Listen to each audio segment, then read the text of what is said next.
friends. So, thank you so much for clicking on episode 22 of Two Friendless Friends.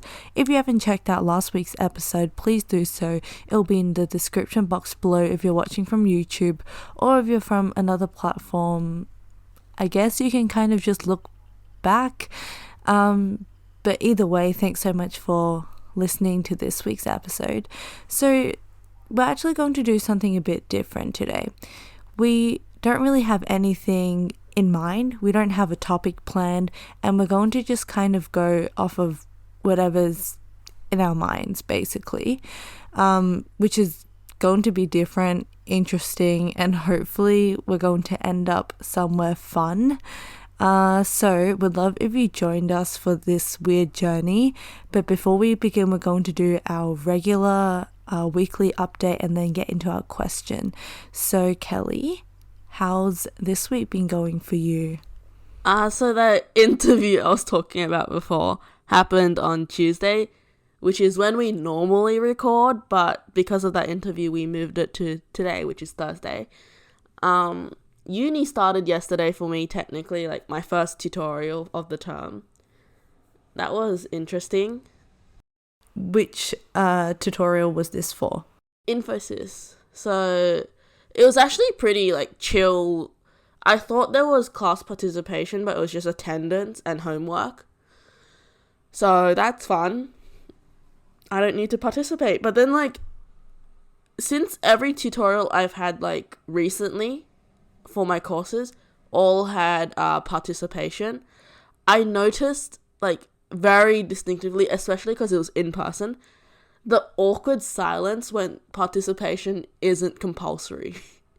Really? There's so much awkward silence. So like I actually answered quite a few questions, which is something I normally wouldn't do, but so many people like just sat there while the tutor was just waiting for responses. It was kind of sad, and the questions weren't even hard. They were really simple. What are your thoughts on participation marks though?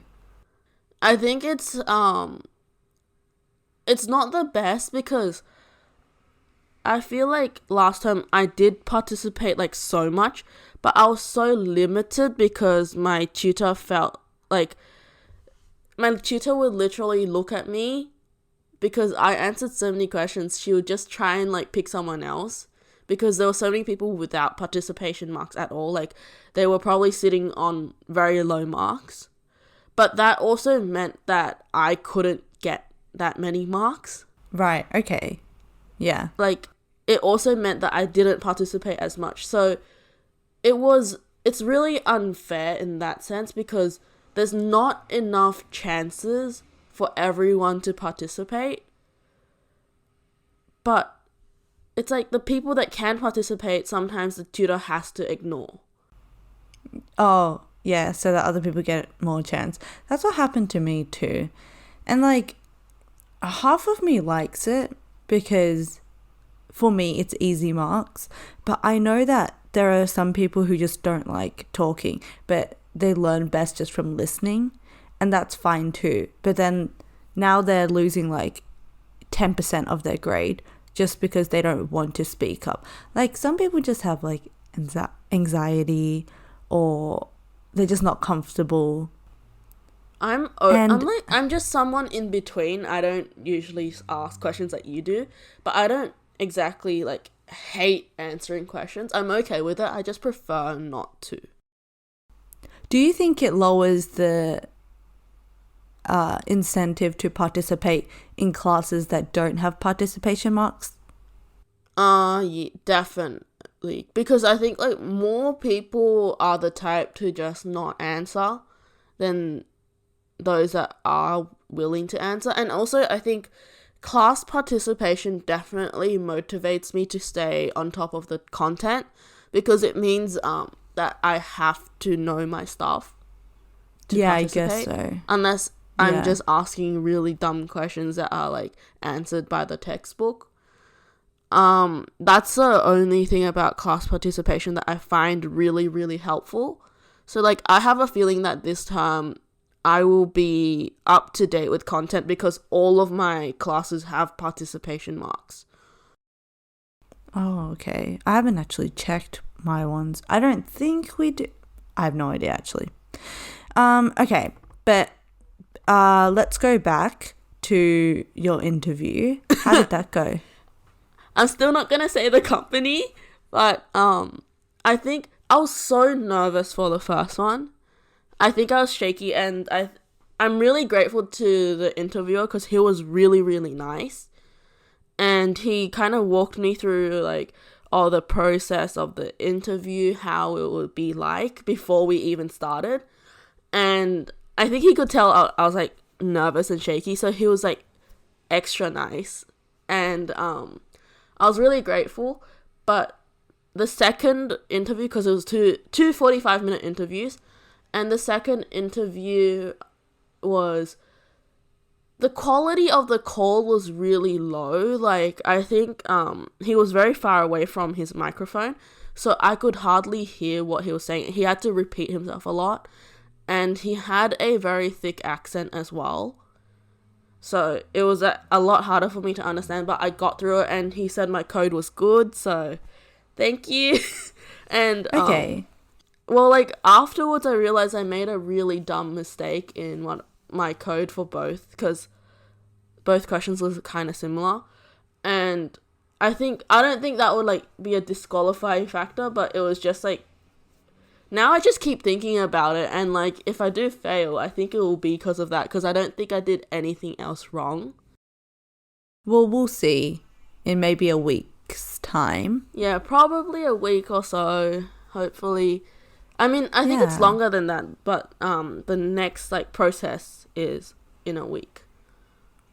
Speaking of interviews, though, I also had to do a few interviews during the past week for, like, 2 different companies, and I think, like, after some time it just gets so repetitive and boring. Yeah, interviews, like, I think technical interviews at least are not boring because you have to, like, know your stuff. Oh, yes, but, like, yes. behavioral interviews are ones where they're just chatting to you. The questions are so generic sometimes. But like, I do appreciate when interviews are more casual, just like talking. Yeah, like casual. I did 2 last year, and they were very, like, they were both very chatty, casual. Like, there were some specific questions that, like, every company asks, so, like, just introduce yourself. They already have your resume, but they like hearing you introduce yourself. Yeah. It's like, you need to know how to sell yourself, in a sense. And that's kind of interesting. And what's your go-to response for that, though? I just start off with my name, my degree, and same. Something that I do on the side, which is now I say my podcast for everything because, like, I'm not really saying much. And I found that the first interview I did at that point, I didn't mention my podcast, but I found that on the second interview, my recruiter really, really stuck onto the podcast bit. And she was really Sorry, which interview was this for? The one that you're doing now? No, it was one from last year. And she was like, she found it very interesting, I think. So, like, try to sell something about you that is a point of interest for a recruiter, that shows something, like some sort of skill, some sort of commitment. Okay, the way that I answer it is I start off with name, degree, and why I chose the degree. And then usually I go into, like, creativity and working with people. Yeah, and like, there's content also that creation. very common question. It's not very common question, that section at the end that's also always like, oh, what do you want to ask us? Which is... yes. First 2 interviews from last year, I was, like, inexperienced at it, but, like, this recent interview with 2 different people, 2 separate interviews for the same company, I got to ask about, like, I found this one much more intriguing for me because, I don't want to expose what interview it was, but I got to ask about, like, projects and kind of, like, the project life cycle in the workforce compared to, like, university, because in uni, for me, I do not see how these little lab exercises can translate to real life work. So I was asking about that kind of stuff, like the translation between uni to workplace and like some things that are the same, what's different, and what kind of projects that person has worked on and how it feels that maybe something that you work on will be part of someone's everyday life and will help them out as well. Okay. Which is actually a very, very cool part of what I will be doing in the future. It's a good question too. It shows that you're very interested in it, which is something that people should take into consideration. Whenever they ask you to ask them questions, always go for a question that makes you seem very, very interested in the position and the also, role like, or the company. Ask something that makes them happy. Like, I think there's some level of like hearing other people's what's it called? Experiences? No, hearing someone else's kind of, I can't think of the word. It starts with an E. Yeah, let's skip that one. But okay. Like, it's like hearing excitement. Yes, hearing someone else's excitement for something that you do is something very special, I think, and it works both ways. Like, being excited for what someone could have potential for, and also being excited for what someone has done, and the impact that they have unknowingly made in your life. No, I do agree with that, though. I typically go for the question, what are some, like, from your personal point of view, what are some opportunities and obstacles that you've gone through or noticed when you were in this job or position? I think the questions that we would ask are very different, just like because of our very different fields. Because for me, it's more like projects that you've worked on. And if I was doing an interview for like a tech consulting role, then I would ask like, oh, what's a typical workday for you? Like, how do you find balance as well? Because I like to hear that kind of stuff, because it's also something I want to work on as well. So hearing it from someone more experienced, you can actually get a lot of information from these people, and they are also very, very willing to share, surprisingly. Yeah, I think it's because all they have to do, like, during the entire interview, they interview so many people, and it's just them getting to know the other person, and it's not really a conversation. You know, like, they don't get to share anything themselves, which is very different to how a regular conversation would go. I think the best question. The best question to ask is ask for advice. Okay. Because that person would have gone through like a lot of things that you're doing now, and it's very good to just take the chance, ask for advice, and that kind of shows that you're willing to improve yourself as well. Yeah. And that advice you probably can't get from like a lot of other people around you right now. So it's a good opportunity, and take it. Okay. I feel like we have spent too much time talking about interviews, but let's now get into our question, and then we'll go into the actual topic of this podcast. So, did you actually want to start off with your question today? So my question's very stupid. You know UFOs, unidentified flying objects. Uh-huh. If a UFO lands and you identify it, then what is it called then? Because it's not unidentified anymore, and it's not flying anymore. Is it just an object? No. What do you mean by identify it? Because like when it lands, you can tell what it is.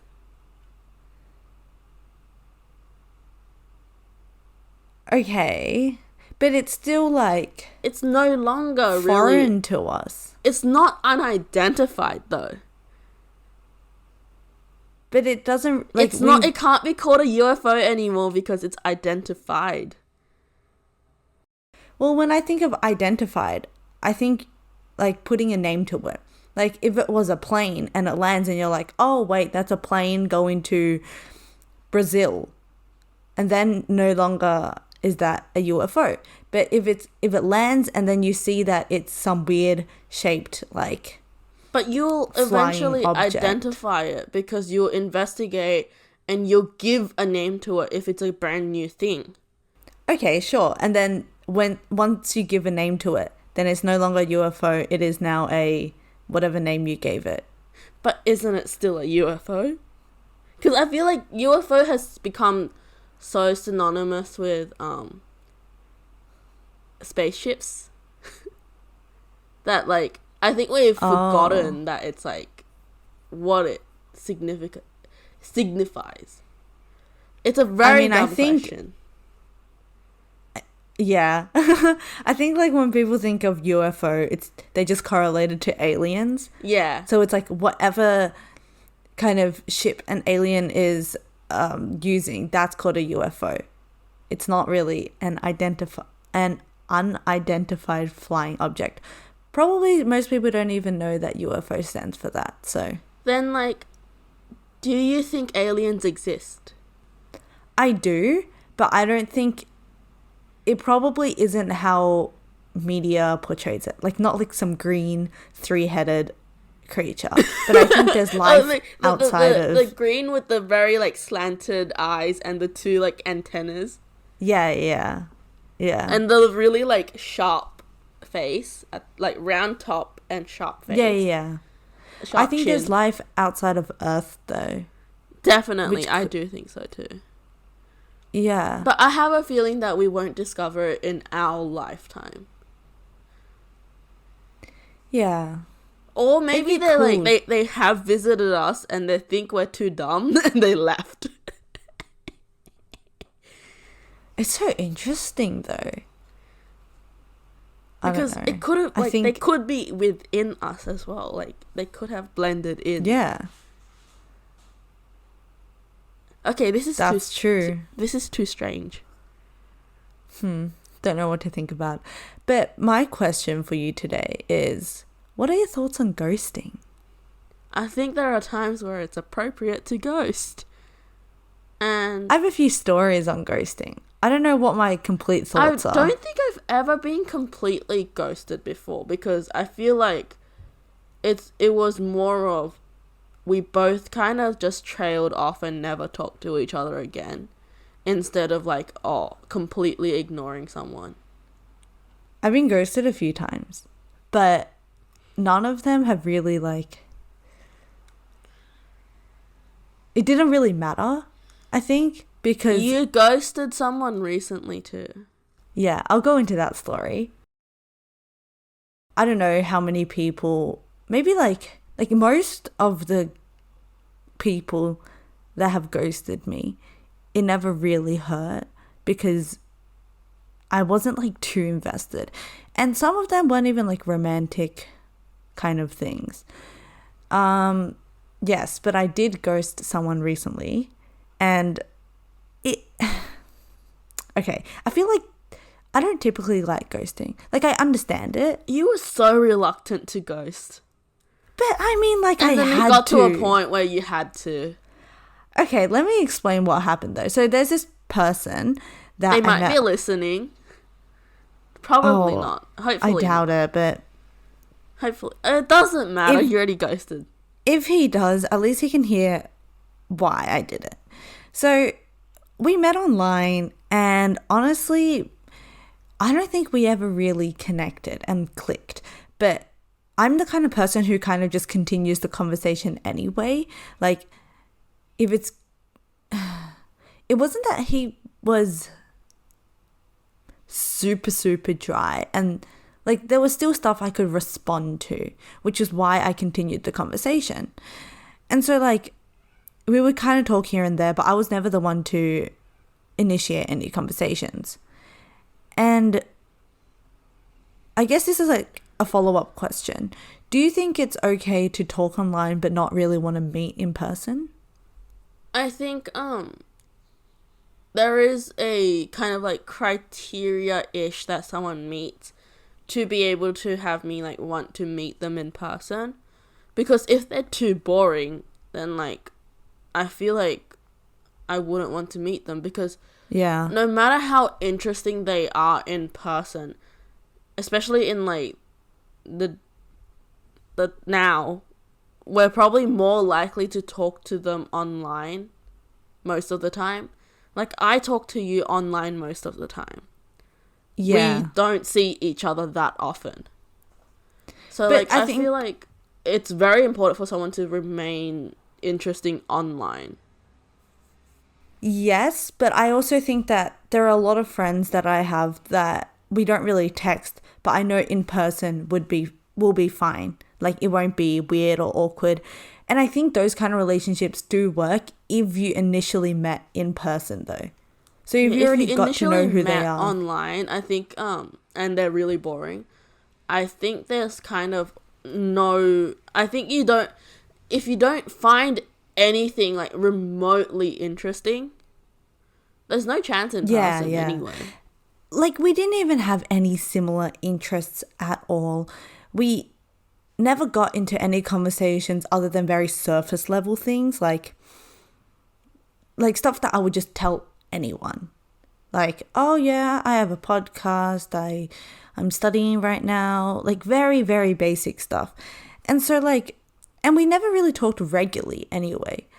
And I don't know if it's like, I don't know what it is. But then because we were in holidays during that time, and he suggested we meet up. And at first I really did not want to, but I felt so bad because I didn't have a reason for not wanting to meet up other than I just don't want to. So I said, okay, sure, like I'll organize some kind of group event and you can kind of tag along. And he was down for that, and I guess I was down for that too. But then the group thing never really fell through, so we didn't end up doing it. And he texts and says, hey, what about that group dinner that you were planning? And I told him that nothing happened with it. Like, we're not doing it anymore. And he says, oh, I think we should still meet up, like, together. And then I was like already from the group thing, I really didn't want to. So at this point, I was like, no, I can't just say yes to it because I just do not want to at all. Like, this person is very boring. I think he should have taken a hint. Because, like, I think anyone would have been able to sense a bit of reluctance. Yes, right? I think so. Plus, I kind of... But he didn't take the hint. Oh, okay. No, I have the exact messages here. I said, no, we aren't doing it anymore. And he says, oh, rip. And then like a few moments later, when I didn't respond to that, he says, maybe we should do a call or something one day. I don't think you've even heard me speak before.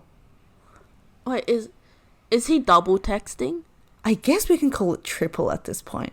Because I did not respond to the call thing. This guy is desperate. Hours later, he says, LMAO, prob's not this week then. And then I just replied with, yes. Because I was planning on saying more to that, but then, I don't know, I ended up not. And he said, yes, what? When do you want to call? I never agreed to call. And then I think afterwards I was like, oh, actually I'm not into calling. And he says, yeah, but you have a podcast. And then I had to explain to him, like, podcast is different to that because with me and you, we're friends, right? So speaking an hour, even 2 hours on this podcast, it doesn't feel like work. No, that's so rude. We literally have like 5-hour calls. No, I was explaining to him, like, we're friends. Like, me and you are friends. We're able to do that. We get along, and you know, it's kind of hard to compare like our relationship to me and his relationship. And he says, yeah, that's fair enough. And I said, like, okay, I'll quote this. This isn't me trying to say that you're not good. I just don't think that we vibe as well as us two.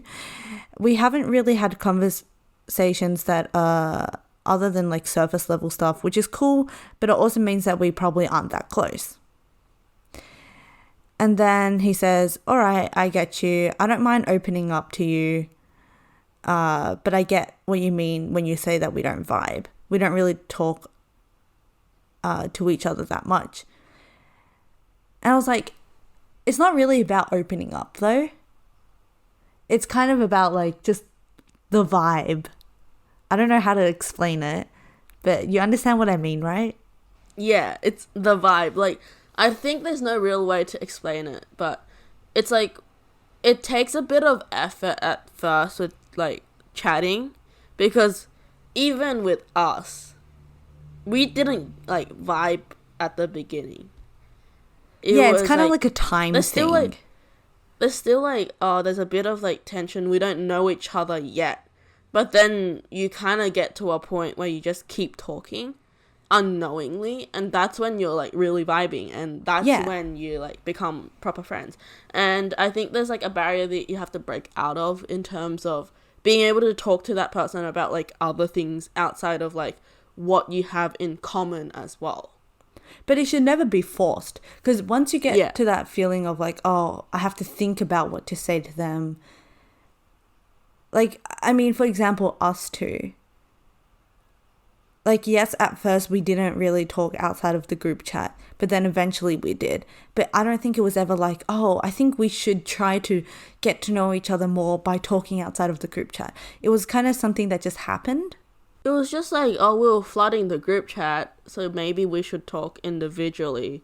Yeah. Instead of like having everyone read our messages. Yeah. He basically just said like, and then he goes to say, like, I get along with people that differ in interests with me. I've had friends from uni since like first year and they're completely different to me. And then I had to explain again, like, it's not really about interests, because from the many episodes that we've done, you might notice that like Kelly and I are very, very different too, but we still get along. And like, we also find it very hard to find topics to talk about sometimes, because between us, our conversations are very, very random. But we have so many topics that we would like to talk about, but the other person isn't as interested in. So like, I think I basically explained to him that it's got nothing to do with him not being like good enough, I guess. It's really just about like compatibility. And then I said, what I responded to his text about him having friends from first year that are opposite to him. I said, I explained that the person I do the podcast with is very different to me. We're opposites, but we just vibe, and I guess that some people just don't. And then he says, not gonna lie, I still reckon we should call sometime. And then at that point, I'm like, how have you not gotten the hint? Like, you literally spent, how long was it? You spent like a certain period of time like explaining to him. Yeah. And he's still like, let's still call. And then I just never responded. I think he said after that, like, not gonna lie, I think we should still call sometime. It's better to get to know someone through that than texting. And I was like, I don't want to. Like, yeah. And then I ghosted. I don't know, like, from the other person's point of view. I think though, like, maybe I'm just trying to make myself sound good, but if he really analyzed it a bit further, I think he could tell that I explained it in words. I said that I don't think we get along well. I literally said those words. And so is it really like, it is ghosting. Like, I think he got an explanation to soften the blow, because like so many people get ghosted without like explanations, and it's like very sudden, a very one-sided thing. But like in this sense, you've tried to like let him know that y'all are not compatible, and therefore like you're better off not talking, in a sense, instead of like making it very painful for one person to keep like dragging on the conversation. I guess it's worse. Oh yes, continue. He just didn't get it. Like, he just didn't get it. I don't know. Maybe he just really wanted it to happen, so he kind of just ignored the signs. But, like, I guess it's worse when you weren't given any signs. Like, no. Yeah. It's worse when you're given the opposite signs. Like, for example, the guy that I was talking to, who did ghost me, like, 3 days ago, he was reciprocating. His replies are good. Like, yeah. his replies were... And he sounded like he was interested, and he was, like, starting plans. And he was like, yeah, I'll go out to eat with you. Like, what about... And he, like, asked about me too, and my interests and my day. And then he just ghosted. So I think that's the worst. Yeah, it's like, I think there's a lot of ghosting that is like, there's clear signs, but then there's so many people out there that ghost without... Well, like, not really without real reasons. They probably have their reason, but, like, the reason isn't clear to the other party, and it really hurts the other party. Yeah, I don't know. It's like a weird thing now. Because, like, I guess, is there really a wrong? Do you think that people should always kind of explain why they're ghosting? I mean, like, there's no real rights or wrongs, but, like, some things are worth explaining in terms of, like, telling someone that you don't feel comfortable with something they say, and, like, then ghosting them because of that. I think that that's a point where, like, maybe explaining it to them would help them in the future. But there's points where, like, not ghosting will end up hurting yourself, because, like, you know, in subtle Asian relationships and stuff, or subtle Asian dating, there's all those chat logs that people post up about, like, people just being a bit too much. And some of them are, like, actually extreme, and I think for those people, talking to that person longer would be bad, in a sense. I wouldn't say, like, dangerous, but I think it's kind of bad. I also think it depends, like, on the relationship that you have. Like, for example, if you met through, let's say, like, a dating app, because I think that's when ghosting is most prevalent, is through some kind of dating app. And, like, I guess when you meet through there, your intentions are both to kind of get to know each other more and hopefully form a more intimate relationship. And, like, if that's kind of the way that you're headed towards, like, both of you with those intentions, and one of you doesn't feel like that anymore, then I think that is when you should explain something. But when it's not really clear about, wait, I don't know what, no, I'm just contradicting myself. I don't know. Like, ghosting is I feel like I haven't experienced it enough to really talk about it. But I can talk about the other end, because I have met people online and transitioned to, like, friends in real life. Even dated someone. Haha. But I think, I don't know, like, I don't know where you find the point where it's, like, deciding to ghost or to, like, meet them. I have a similar question, kind of related, but not really. So, you know, in some kind of, like, relationships, like romantic, if it doesn't work out, you can just kind of break up with them. Like, say, oh, this isn't really, like, this isn't what I want. Yeah. And that's kind of normal. But how do you do that with friends, though? Oh, it's much harder because, like, I feel like friendships aren't as defined as relationships are. But, like, it's like, I don't know, like, what kind of directions can friendships take? I've just never been in that situation. What, like, deciding, where you don't want to be friends with someone anymore? Most of the times when I've decided to not be friends with someone anymore, or to just not talk to them, it's, like, because I have passed the point, like, especially with high school friends, like, I've passed high school, and I no longer find that I have anything in common, and I also haven't found a way to break through from just talking about what we have in common. I think with high school friends though, because you don't see them every single day now and you don't share that common thing, which was school, if you don't text, then I don't really see how you... It's harder to remain as friends, but you can definitely still. Yeah, I've seen like so many friend groups stick together, but I just never had a friend group like that. I only have like 3 people from high school. Yeah, but you... Or like 3 or 4, like a handful. But from high school, some people from your group you're still friends with, right? I don't talk to them at all. Like, I don't even check the group chats. Oh, is it alive, the group chat? Yeah, it is alive, but just not something I participate in. I feel like I never even participated in the group chats that much, even while I was in high school.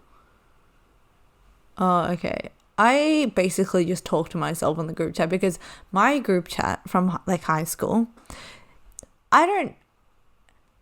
Like, I'm not complaining at all because I know that this is just them, but somehow our group is very just different to the typical 19-year-old, 20-year-old. Like, most of us don't really drink, don't really stay up, and like, I think most of us are quite introverted too, and like just texting isn't really their thing. So I basically just talk to myself on the group chat and I send like 20 messages in a row, and then like 5 days later I get a reply from one person, and then the rest of them are kind of just dead.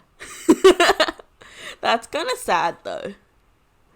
And so I've developed a thing which was like, it's so dumb, but like it's kind of like an inside joke thing.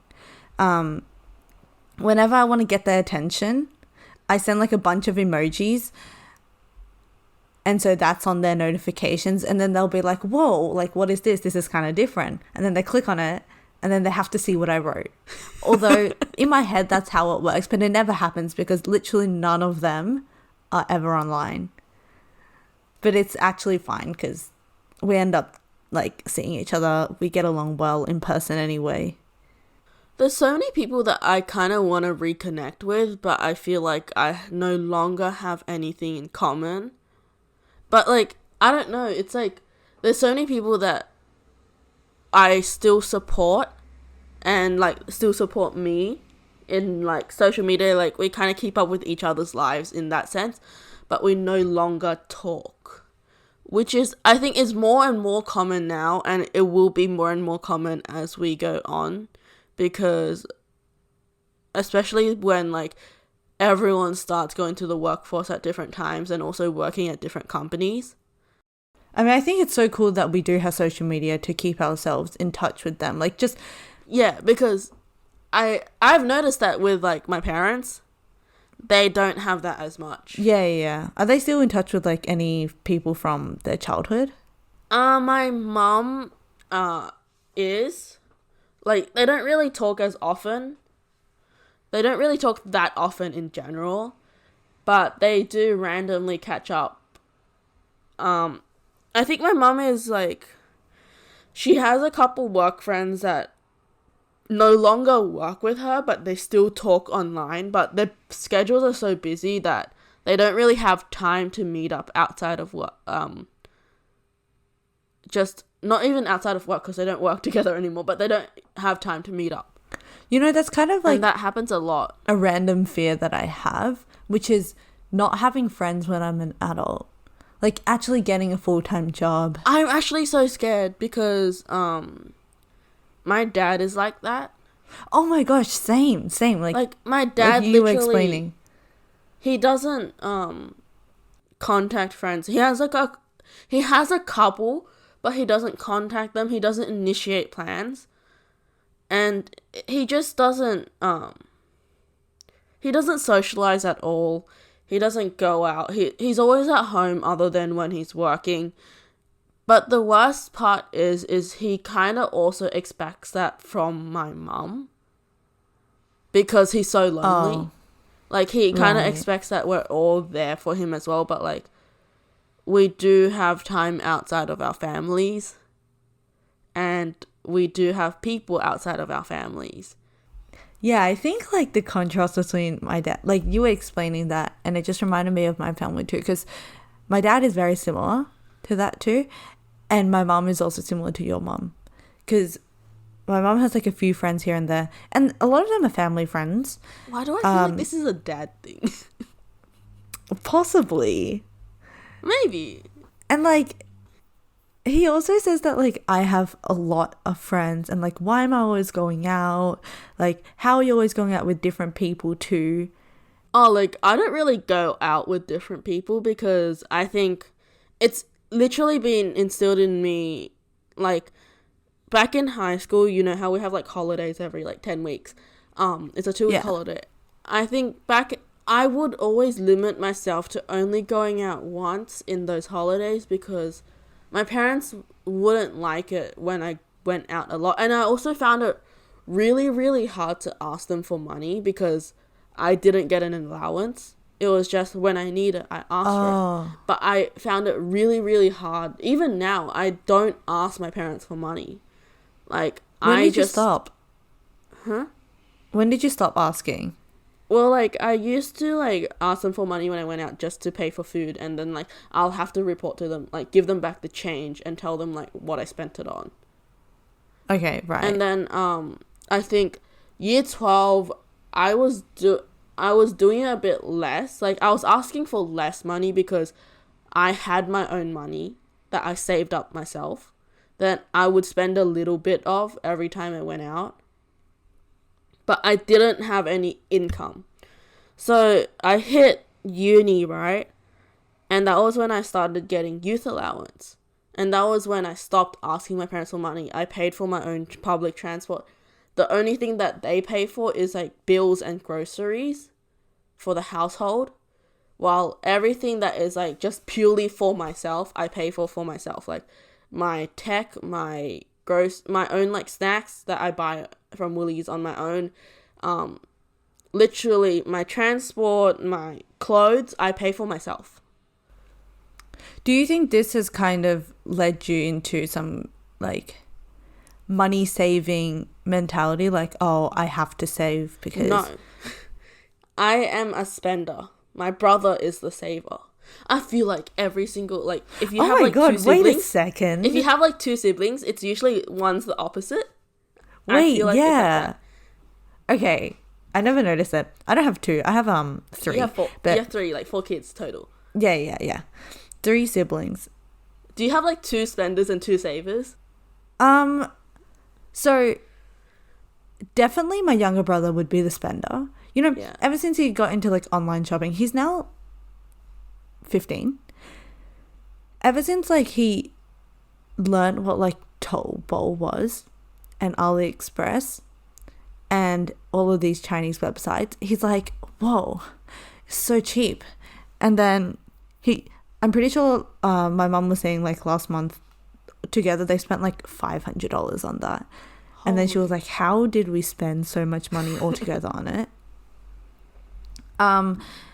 So he's like the spender. And then I'm pretty sure once my sister was like, why are you so stingy with money?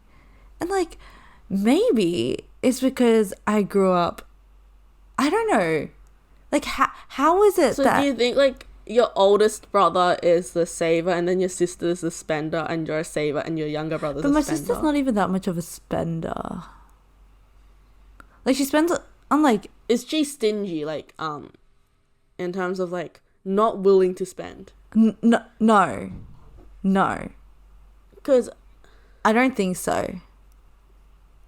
I definitely think... But I think I definitely am. You are a saver. I'm a spender. But I have still managed to save money, which is pretty impressive. And it's all in my parents' home loan. Because I don't feel comfortable, like, having a card that has access to that amount of money. What do you think is the safe amount of money to have on a card then, at this age? I wouldn't hold over a 1K on my card. Because I do not think that there is a situation where I'll need to use more than 1K. Like, the only time... I didn't even hold 1K in my card at that point. But my brother and I were buying iPhones for my mum and my dad, right? The total was 2 point something K. So I was like, I'm not going in there to buy in person. I'll order online so that Apple has already held the money from my card. And then I'll go and pick it up. I wasn't willing to like, it just felt weird having that one card that had that much money and I was responsible for it. Because like, it was around 3K nearly. When after including my own money that was already on the card.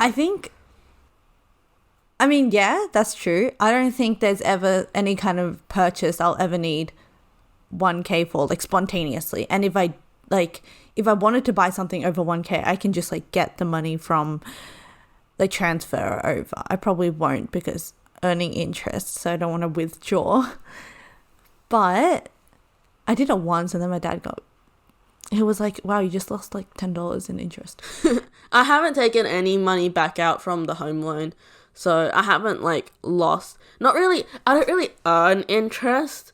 It's more that my parents don't have to pay as much interest because more of the home loan has been paid off technically. But I can easily transfer it out. But I don't understand if we all my siblings grew up in the same household, same parents, and like, I guess. You don't understand how like it's so different. Yeah. What's the age gap between you and your brother, though? 5 years.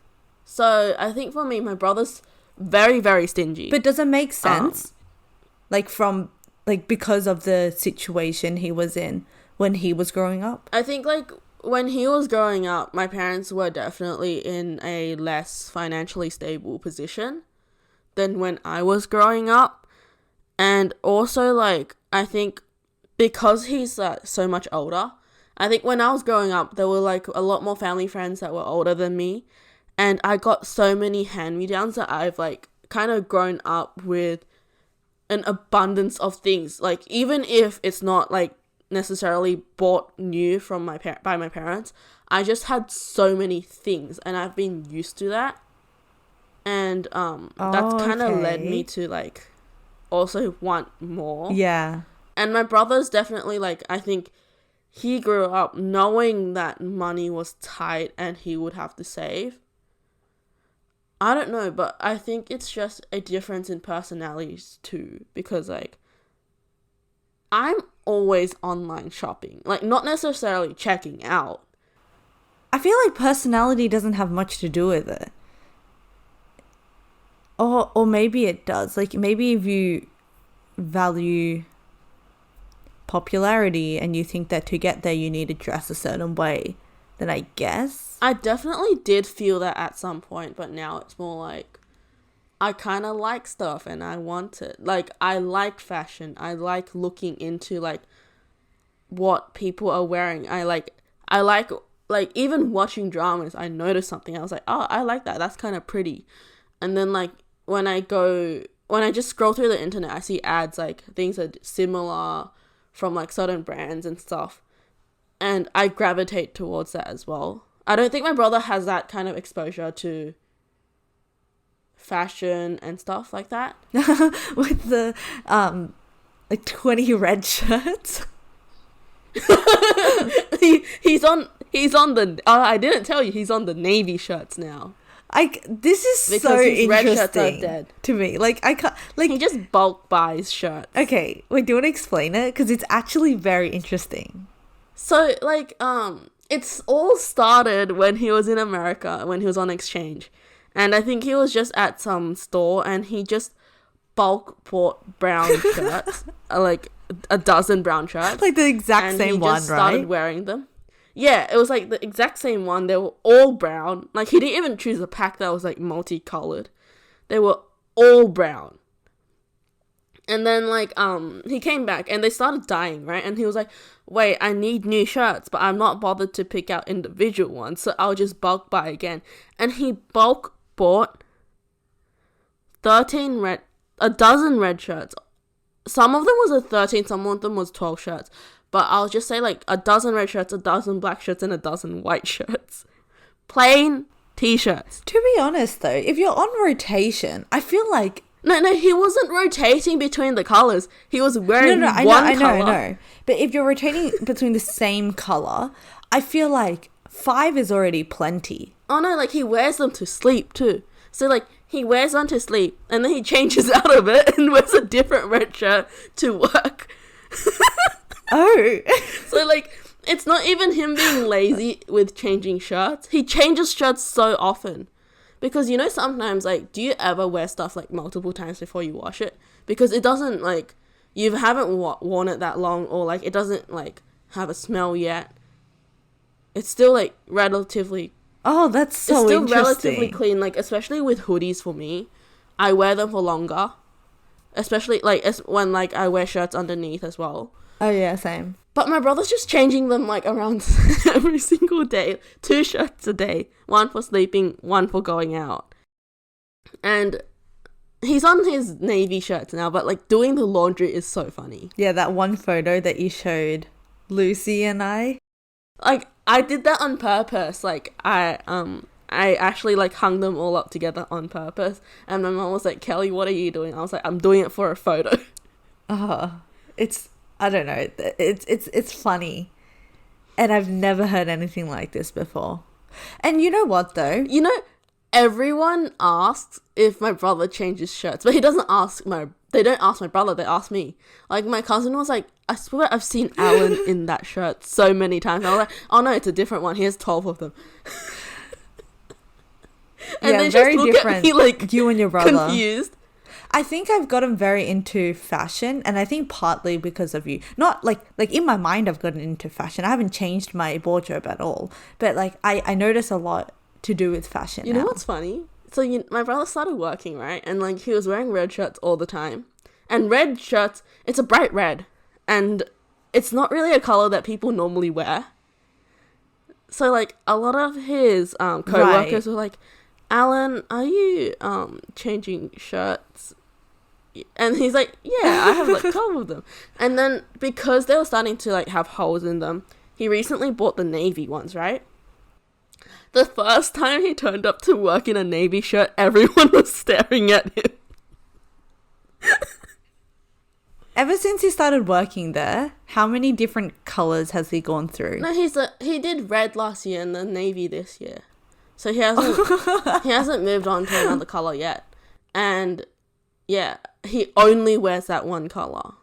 I think this is like the most intriguing like behavior. I tried to spice up his color choice. Because you and know it's how plain, I got all those UNSW right? shirts? Oh yeah, it's plain, like no logos, no whatever. Right. You know how I got all of those Oh, UNSW yes. shirts? So I gave all of them to my brother. Like a yellow one, a white one, a blue one, a green one. My dad stole the green one actually. But like I started like giving him so many colored items, and he just wears them to sleep. Oh, at least it's something. Like it's something. Yeah. It is a change. He does have a purple shirt from like Math Sock or something. Right. And I love how we started off talking about ghosting and now we're talking about my brother's fashion sense. No, I like the way that we kind of just have this unfiltered conversation and it just flows though. But like, can you imagine just buying like multiples of the same shirt in the same color? No, I can't. I see if it's like a different color.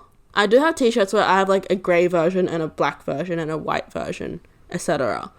I need to invest more in basics though. I want more hoodies. I don't think I have enough. I feel like you say that so often. No, because like every single hoodie I buy is like loungewear hoodie right now because like I just wear it to sleep. I want more going out hoodies because I have my plain black one, which is like, it keeps sticking, like fluff keeps sticking to it for some reason. And I always have to use that like sticky thing, rolly sticky thing. Oh yeah. The lint roller. Yeah. To get it off every time I wear it. But then like I wear it for a little bit and then like more fluff sticks to me. And then there's another one. I have my grey champion one, the really plain reverse weave. I have my black champion with the cropped with the gold script.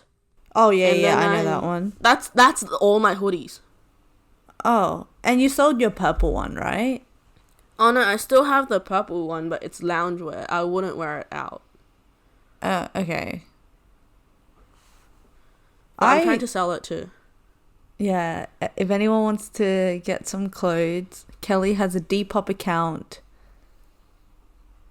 What is it Haha, called? except I do not know. I do not know my handle. Oh, okay. If you find it, you find it. If you don't, you don't. It's fine. It's a mission. Go find it. I'm actually like collecting because I bought so much stuff that like now, like I bought it during lockdown and I was like, okay, I'm gonna use this after lockdown then, but now my style has changed. So like I'm not gonna use those things and I'm just gonna send, if they don't sell, I'm just sending them back to Vietnam to my cousins because they will like it.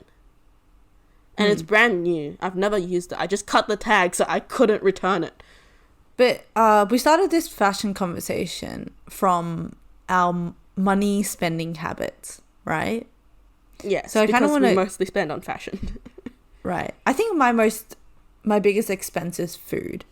Yeah, food and then fashion. But like with food, I think I wouldn't count it as an expense just on myself because like when I do buy stuff, it's for my family. Like I just chuck it in the fridge. Like sometimes my mom's missing some groceries, I just go out to Woolies, buy it, chuck it in the fridge. But it still is my biggest expense. Oh, Food for me, and it's like transport. going out, eating food, not like groceries. Oh, when I go out, I see my expenses like spike. It's It's so much more expensive. But transport, that too. I think when I was working, 2 places, that's when my transport cost spiked because I was tapping my Opal card like every day nearly. Oh yeah, 'Cause and it like was, like, going to uni Work, too. work, uni, and then Friday I was free. But now it's just like 2 days a week I tap my Opal card. What I do is like because my card doesn't have as much money, I top up in cash because I want to get rid of my cash. So what I do is I just top up a $50 note at once, and I just keep using my Opal card until like it's done, and then I top it up again. Oh, I have auto, so I don't have to feel bad about it. I have auto, but I also feel like I lose track when I keep using auto. I use auto as like a backup in case I forget. Right. Yeah, okay. Oh, okay. I'm gonna do like a full circle moment thing. Full circle moment. When we first started the episode, we kind of talked about our interviews, right? And I said that I was interviewing for 2 different companies. So the one that I'm gravitating more towards is a company that I would definitely spend more at. But the thing is, I know that like even with the discounts, and it's a good discount anyway, it's 40%. So that's very good. Yeah. Yeah, And that's so worth it. I know, right? Plus it's at a store that I know I would like those kind of products. Yeah, you will be more passionate about your work. Yeah. But the thing is, even then, I know I won't buy it because those kind of things, like in my head, I just can't spend on myself unless it's like necessities. And this I'm isn't the opposite. a necessity. Like I don't need this in my life. It's just something that makes me feel better. And that to me isn't good enough to spend money on. And it's like, Because I just spend when I like stuff. I literally have like 3 pairs of shoes in my closet that I haven't worn yet because I bought them just in case. oh, really? Like I like the style. I really like them and they were like on clearance. So I bought them and because my current shoes haven't like completely worn out yet and I don't want to have like multiple pairs of shoes that I'm using at the same time and not really wearing out any pair. I want to completely wear out my current pair before I move on because they're also very similar style. No, I literally have like one of each thing. Like I only have 1 pair of sneakers and I feel like I should get more. But at the same time, it's like, why? If you already have 1 pair. It's like you and your bags. And my bags? Like you only have that one Vans backpack, right? Do you still use it? Oh, yeah. Okay. this is random thing. So next Tuesday, I'm planning on going to uni, but the thing is, I have an interview before I'm going to go to uni, and I'm planning on studying at uni. But like, I can't just bring a backpack to my interview because that doesn't look professional. So then I have to... It depends what your backpack looks like, because my backpack looks true. like a work backpack. Oh yeah, like if you get the leather ones. But no, mine is a nylon it's got like holes in it. It's very old. But the thing is, like, it works. And that's why I can't justify getting new stuff, because if it does the job, then it's good enough. I think, like, I kind of start getting backups for, like, things like backpacks when I start getting holes, like, before it's broken. But then I can't, there's part of me that sometimes can't resist using new stuff. Yeah. That, I start using it. So, I'm a lot better with resisting it now, especially with my shoes. And you said... Because, like, I really want to wear those shoes, but I know that I want to break my current ones first. And you said before that if you went through the same phone situation as me, where your drink bottle leaked and then your phone kind of died for those, like, 3 hours, after that point, you would have just gotten a new phone, right? Yeah, I would have replaced it. Yeah, because after it stopped working, I was like... I looked into it a bit. To me. I looked into it, and then I was like, oh, it's working again? No, I don't need a new phone. But I mean... swear you were... I think you mentioned the first time, like, replacing the phone when you did get the leak, and then it started working again, and you never mentioned it again. Yeah, because it works fine. Like, it was a very, very old phone, and, like, compared to my new one, it just doesn't really compare. The thing with you is that I feel like you don't crave for new stuff, but I do. No, I think I always do want new things, and I just can't bring myself to do anything about it unless it, like, breaks. Like, for me, it's like I always want new things, but I'm never financially stable enough to justify getting it. Oh, like, yeah. Plus, especially because my interests are in tech. And tech is so expensive. Oh, very expensive. Because I say, like, I'm telling myself that until I have an extra 1K after the price of that thing, oh yeah, I won't get it. But the thing is, I never have more than 1K on my card. Because when I have 1.5K, that's the point where I transfer 500 to my parents. Oh, okay. So, like, I just never let myself hold enough to buy the thing, so I never buy the thing. Like, I've just come up with these kinds of strategies to stop myself from buying stuff. I guess that is a good thing. You know what's weird, though? I don't know if this is weird. I feel like this is kind of weird. So I really like makeup, and I feel like that's probably one of, like, my biggest passions. But the thing is, I've only ever purchased from Mecca or Sephora, like, once in my lifetime. And that was because I had a gift card. Like, out of my own money, I've never actually bought anything, because it's like, why? Why am I buying stuff that I don't actually need? But, like, I'm fine with spending on other people, though. I feel like I'm so much more okay with spending. I don't feel guilty when I am spending on other people. Like, when I got AirPods for you, or, like, I didn't buy it myself, but it was split between, like, a few people. But, like, when I just buy stuff and I'm like, oh, this is good for Flora, and then I just give it to you, I kind of, like, don't think about that cost, but I think about every single other dollar that I spent on myself. I think I get the same guilt as you. Wait, did you ever feel guilty about it? Like, it's fine if you say no. I mean, yes. Did you ever feel like, oh, like, I kind of, like, wanted that? It's like with the AirPods, when my AirPods did, like, because my AirPods right now, like, they're kind of on and off. Oh, okay, yeah. Like, there was a point where, like, they just shut down, and I was like, crap. I wish I kept the AirPods. But then I was like, oh, wait, it was a gift for Flora. Like, it's fine. Like, there's always those moments where, like, I'm like, oh, wait, I could have used that. But then I'm like, oh, wait, there's someone else, like, you had a better use for it.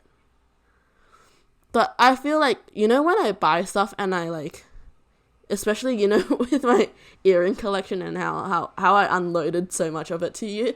Right, yeah?